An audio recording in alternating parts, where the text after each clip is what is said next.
Let's learn new concepts in chapter 8, multiplying fractions.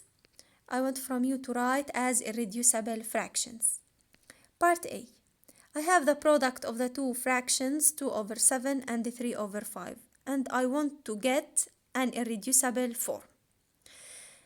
To find this irreducible form, directly go and check if you can simplify between the numerator and the denominator. I mean, can you find a common divisor between the numerator 2 and the denominator 7? No. Also between 2 and 5, there is no common divisor. Similarly for the numerator 3. Can you find a common divisor between 3 and 7? Also no. And between 3 and 5, also there is no a common divisor except 1. In this case, go and multiply the numerators by each other and the denominators by each other. I mean, the numerator will be 2 times 3, which is 6, and the denominator will be 7 times 5, which is 35, and it's an irreducible form, 6 over 35. Part B. If you have 3 over 5 times 25 over 9, look carefully. There is a common divisor between 3 and 9, which is 3. So divide up by 3 and down by 3. 9 by 3, 3. 3 by 3, 1. Similarly, between 25 and 5, can you find a common divisor? Yes, I can find 5. So divide up by 5 and down by 5. 25 by 5 give me 5. 5 by 5 give me 1. Now we can multiply the numerators and the denominators. I mean, 1 times 5 will give me 5 and 1 times 3 will give me 3, and I will get the irreducible form 5 over 3. Part C. I have 15 over 20 times minus 6 over 12. I have minus sign, only one minus, so copy it. I will copy it. Now simplify the fractions as above. Between 15 and 20, there's a common divisor which is 5. Let's divide up by 5 and down by 5. 15 by 5 give me 3. 20 by 5 give me 4. Similarly, between 6 and 12, I can find a common divisor which is 6. Divide up by 6 and down by 6. 6 by 6 will give me 1, and 12 by 6 will give me 2. Now I will multiply the numerators by each other and the denominators by each other because there's no more common divisors between them. 3 by 1 will give me 3, and 4 times 2 will give me 8. This is an irreducible form.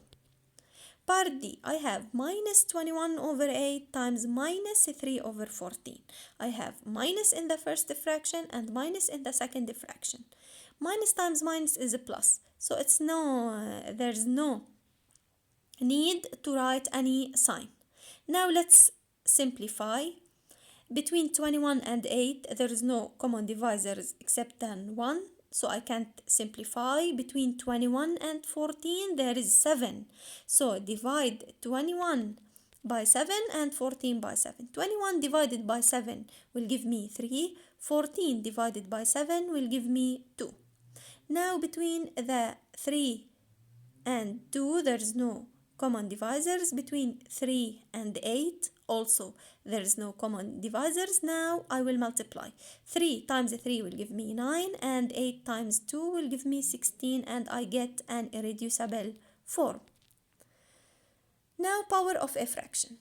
Let's take the example. 3 over 4, all of it to the exponent 2. 3 over 4 to the exponent 2 means 3 over 4 times 3 over 4, 2 times. Now there's no need to make multiplication as I explained before. In this case, the exponent 2 will be distributed among the numerator and the denominator. I mean, I will make 3 exponent 2 over 4 exponent 2, and I will get 9 over 16. Another example, if I have 2 over 5, all of it to the exponent 3. It means 2 over 5 times 2 over 5 times 2 over 5. It's 3 times. Also in this case, there's no need to make multiplication. Directly distribute the exponent 3 among the numerator and the denominator. I mean, it's 2 exponent 3 over 5 exponent 3. and I will get 2 exponent 3 is 8 and 5 exponent 3 is 125, and this is the irreducible form. Watch this video more than one time, then solve your homework.